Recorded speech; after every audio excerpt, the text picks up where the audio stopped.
नमस्कार, मैं हूं समीक्षा मिश्रा और आप देख रहे हैं खबरची, जहां खबरें सिर्फ सुर्खियां नहीं होती बल्कि सच की धड़कन होती हैं।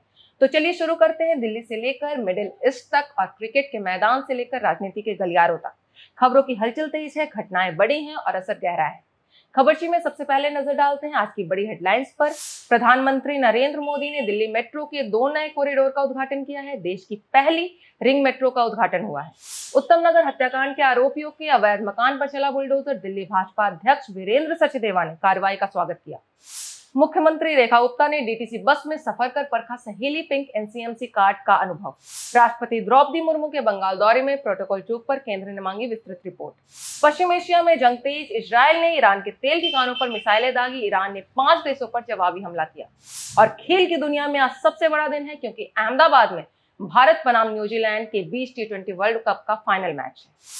अब खबर विस्तार से। राजधानी दिल्ली की रफ्तार आज और तेज हो गई है, जब प्रधानमंत्री नरेंद्र मोदी ने दिल्ली मेट्रो को 2 नए कॉरिडोर राष्ट्र को समर्पित किए। पहला कॉरिडोर मजलिस पार्क से मौजपुर बाबरपुर तक करीब 12.3 किलोमीटर लंबा है, जबकि दूसरा दीपाली चौक से मजलिस पार्क तक लगभग 9.9 किलोमीटर का विस्तार है। इस विस्तार के साथ पिंक लाइन की कुल लंबाई करीब 71.5 किलोमीटर हो गई है और यह अब देश की पहली पूरी तरह से चालू रिंग मेट्रो लाइन बन गई है। इस परियोजना में यमुना नदी पर नया पुल और डबल डेकर वायडक्ट भी शामिल है, जिस पर एक साथ मेट्रो लाइन और फ्लाईओवर दोनों चलते हैं। इसके साथ ही प्रधानमंत्री ने दिल्ली मेट्रो के 3 नए कॉरिडोर की आधारशिला भी रखी है, जिनमें सेंट्रल विस्टा और गोल्डन लाइन के विस्तार शामिल है। अब बात दिल्ली के उत्तम नगर इलाके की, जहां होली के दिन हुई हिंसा और हत्या के मामले में प्रशासन ने सख्त कार्रवाई की है। दिल्ली पुलिस और दिल्ली नगर निगम ने आरोपियों के परिवार द्वारा बनाए गए अवैध मकान को तोड़ दिया है। दिल्ली भाजपा अध्यक्ष वीरेंद्र सचदेवा ने इस कार्रवाई का स्वागत करते हुए कहा कि यह कदम उन अतिवादियों के लिए कड़ा संदेश है जो राजधानी में हिंसा फैलाने की कोशिश करते हैं। उनका कहना है कि इस तरह की सख्त कार्रवाई भविष्य में अपराधियों को सबक सिखाने का काम करेगी। दिल्ली की मुख्यमंत्री रेखा गुप्ता ने डीटीसी बस में सफर कर सहेली पिंक एनसीएमसी कार्ड की व्यवस्था को खुद परखा है। बस में चढ़ते ही उन्होंने कार्ड को मशीन पर टैप किया और देखा कि कैसे पूरा सिस्टम तेजी और पारदर्शिता के साथ काम करता है। सरकार का कहना है कि यह कार्ड दिल्ली की महिलाओं के लिए बेहद सुविधाजनक है। आधार और मोबाइल नंबर से रजिस्ट्रेशन कराकर महिलाएं डीटीसी कार्ड से बसों में मुफ्त यात्रा का लाभ ले सकती हैं। राष्ट्रपति द्रौपदी मुर्मू के पश्चिम बंगाल दौरे के दौरान प्रोटोकॉल में कथित चूक का मामला सामने आया है। केंद्रीय गृह मंत्रालय ने राज्य सरकार से इस मामले पर आज शाम तक विस्तृत रिपोर्ट मांगी है। दरअसल राष्ट्रपति एक आदिवासी सम्मेलन में शामिल होने गई थी, लेकिन कार्यक्रम का स्थान आखिरी समय में बदल दिया गया और राज्य के मंत्री भी स्वागत के लिए मौजूद नहीं थे।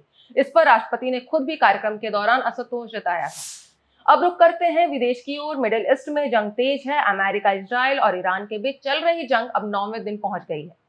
इजरायल ने ईरान की राजधानी तेहरान समेत कई जगहों पर तेल डिपो और रिफाइनरी ठिकानों पर मिसाइलें हमले किए हैं। रिपोर्ट्स के मुताबिक इन हमलों में 3 तेल डिपो, 30 फ्यूल टैंक तबाह हो गए हैं।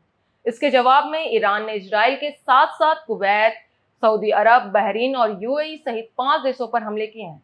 ईरान के रिवोल्यूशनरी गार्ड ने दावा किया है कि वे अमेरिका और इजरायल के खिलाफ 6 महीने तक जंग लड़ने की क्षमता रखते हैं। अब तक इस संघर्ष में करीब 1483 लोगों की मौत और हजारों लोग घायल बताए जा रहे हैं। और अब रुक करते हैं क्रिकेट के उस मैदान की ओर, जहां आज करोड़ों दिलों की धड़कनें एक साथ धड़क रही हैं। अहमदाबाद के नरेंद्र मोदी स्टेडियम में आज भारत और न्यूजीलैंड के बीच आईसीसी T20 वर्ल्ड कप 2026 का फाइनल मैच खेला जाएगा। यह वही मैदान है जिसने भारतीय क्रिकेट को बड़ी खुशियां भी दी है और कुछ गहरे जख्म भी दिए हैं। 2023 में वनडे वर्ल्ड कप फाइनल में यही भारत को ऑस्ट्रेलिया के खिलाफ हार का दर्द मिला था। वहीं इसी टूर्नामेंट के सुपर 8 मैच में दक्षिण अफ्रीका से भी हार झेलनी पड़ी थी।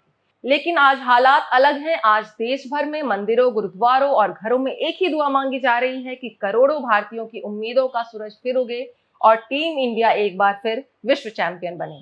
आज खबरों का सफर यहीं तक। कल फिर मिलेंगे नई सुर्खियों, नए सवालों और नई हलचलों के साथ आपके अपने प्रोग्राम खबरची में। धन्यवाद।